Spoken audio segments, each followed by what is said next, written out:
1 नवंबर 2022 ये अब देश के लिए महत्वपूर्ण तारीख बन गई है। इसी दिन से अपने देश में डिजिटल करेंसी की शुरुआत हो गई। डिजिटल करेंसी मतलब ई-रुपया की शुरुआत।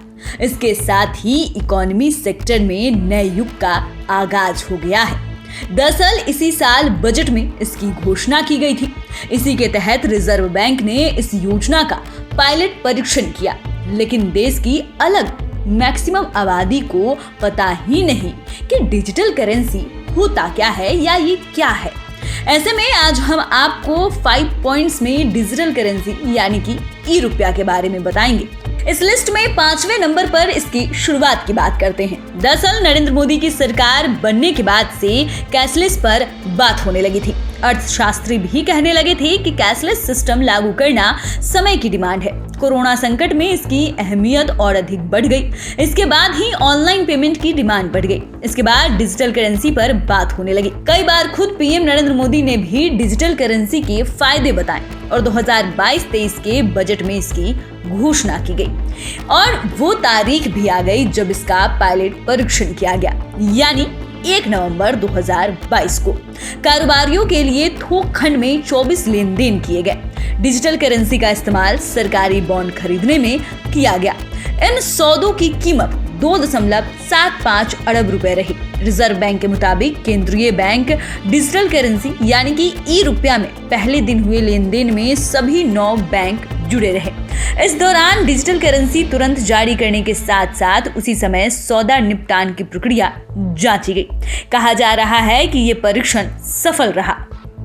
इस लिस्ट में चौथे नंबर पर बात करते हैं इसकी जरूरत के बारे में। इसमें ये जानते हैं कि डिजिटल करेंसी की जरूरत क्यों पड़ी। दरअसल रुपयों के ट्रांजैक्शन में दिनों दिन तेजी से बदलाव हो रहे हैं। पहले कैश का जमाना था, तब कम लेन देन होते थे। इसके बाद जैसे जैसे डिमांड बढ़ी उसके अनुसार मोटी रकम की लेन देन होने लगी। तब लोगों ने ऑनलाइन पेमेंट की ओर मूव किया और आज तो गली मोहल्लों में ऑनलाइन पेमेंट होने लगा है। इतना ही नहीं, आरबीआई के कॉन्सेप्ट पेपर के मुताबिक आरबीआई देश में फिजिकल कैश मैनेजमेंट में आने वाली भारी भरकम लागत कम करना चाहता है। इसे ऐसे समझे कि आरबीआई अब नोटों को छापने, इन्हें सर्कुलेट करने और इसके डिस्ट्रीब्यूशन की लागतें कम करना चाहती है। साथ ही वो पेमेंट सिस्टम की कार्य क्षमता को बढ़ावा भी देना चाहती है और इसमें इनोवेशन भी करना चाहती है। दरअसल डिजिटल करेंसी ऐसी वर्चुअल करेंसी होगी जो किसी भी तरह के जोखिम से मुक्त होगी और लोग पूरे भरोसे के साथ इसका इस्तेमाल कर सकेंगे और ये ऑफलाइन मोड में भी काम करेगा, यानी कि ये करेंसी ऐसे इलाकों में भी काम करेगी जहां बिजली और मोबाइल नेटवर्क नहीं है। अब बात करते हैं तीसरे नंबर की। डिजिटल करेंसी लागू होने से रियल टाइम में लेन देन होगा। इनमें किसी प्रकार की परेशानी नहीं होगी। आरबीआई एक्सपर्ट के अनुसार सीबीडीसी और कैश देते ही इंटर बैंक सेटलमेंट की जरूरत नहीं रह जाएगी। इससे डिजिटल पेमेंट सिस्टम की तुलना में लेन देन रियल टाइम में होगा और लागत भी काफी कम होगी। आर्थिक मामलों के विशेषज्ञ की माने तो ई-रुपया से भारत की डिजिटल अर्थव्यवस्था और मजबूत होगी। साथ ही देश में पेमेंट सिस्टम को पारदर्शी बनाने में मदद मिलेगी। आपको बता दें कि ई-रुपया एक कैश और कॉन्टैक्टलेस पेमेंट मोड होगा। साथ ही ये क्यूआर कोड और एसएमएस स्ट्रिंग पर आधारित ई वाउचर के रूप में काम करता है। इस सर्विस के तहत यूजर को पेमेंट करने के लिए न तो कार्ड, डिजिटल पेमेंट ऐप और न ही इंटरनेट बैंकिंग एक्सेस की जरूरत पड़ेगी। इतना ही नहीं, ये पेपर करेंसी के समान है जिसकी सॉवरेन वैल्यू होती है। डिजिटल करेंसी की वैल्यू भी मौजूदा करेंसी के बराबर ही होगी और इसे कैश की तरह ही स्वीकार किया जाएगा और ये बैंक की बैलेंस शीट में भी लायबिलिटी के तौर पर दिखाई देगी। दूसरे नंबर पर इसके फायदे की बात करते हैं। आरबीआई के अनुसार ई-रुपया प्लेटफॉर्म का इस्तेमाल कई तरह से किया जा सकता है और इसके कई फायदे भी हैं। ये कई सामाजिक कल्याण योजनाओं में मदद कर सकता है। इसमें आयुष्मान भारत प्रधानमंत्री जन आरोग्य योजना, फर्टिलाइजर सब्सिडी जैसी योजनाओं में इससे काफी मदद मिलेगी। इतना ही नहीं, प्राइवेट सेक्टर के कर्मचारी भी अपने वेलनेस और कॉर्पोरेट सोशल रिस्पॉन्सिबिलिटी प्रोग्राम्स के हिस्से के रूप में इसका इस्तेमाल कर सकते हैं। इस डिजिटल पेमेंट सॉल्यूशन का उद्देश्य ऑनलाइन पेमेंट को ज्यादा आसान और सुरक्षित बनाना है। बता दें कि पीएम नरेंद्र मोदी ने बीते दिनों इसके बेनिफिट्स की जानकारी भी दी थी।